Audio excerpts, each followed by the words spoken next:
सभी से नमस्कार जी। हमारे गीत चैनल पे आपका बहुत बहुत स्वागत है।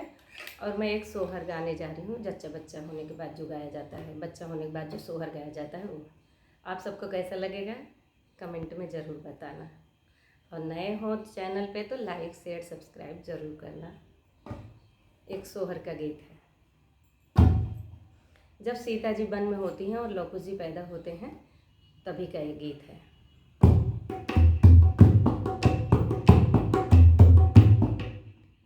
सिया बन देवी के दुलारे हो नयन रत, नारे हो नयन रत, नारेनी हो मोरी सखिया कुटिया में जन्मे हो मोरी सखिया कुटिया में जन्मे हो रिलवा हो बहुत नीक लागै हो बहुत नीक लागै हो। सिया बन देवी के दुलारे हो नयन रत, नारे हो नयन रत, नारेनी हो मोरी सखिया कुटिया में खेलै दुई ललनवा गजब छवि सोहै हो गजब छवि सोहै हो।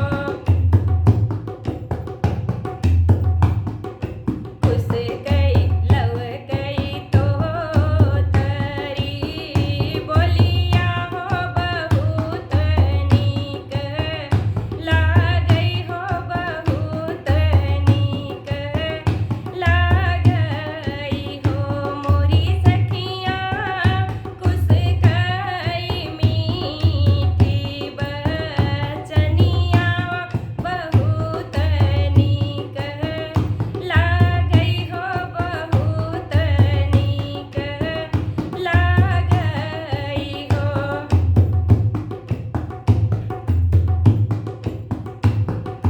जैसे अजोरिया दिन दिन बढ़ै हो ओइसै बढ़ै ललना हो ओइसै बढ़ै ललना हो मोरी सखिया लवकुश दिन दिन बढ़ै हो सुमन सुर बरसै हो देवता फूल बरसै हो मोरी सखिया ओइसै लवकुश दोनों बढ़ै हो देवता फूल बरसै हो सुमन फूल बरसै हो।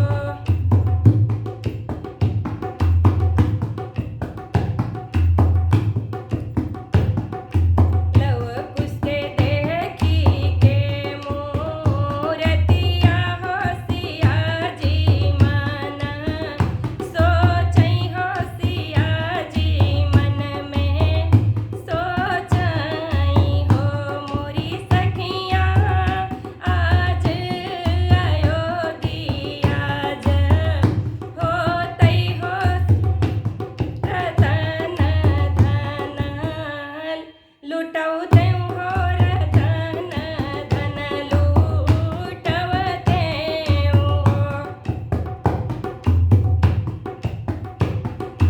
हो मोरी सखिया आज अयोध्या होतै हो मैं रतन लुटौ देउ हो मैं धन सब लुटौ देउ हो।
कैसा लगा आप सबको ज़रूर बताना ये सोहर।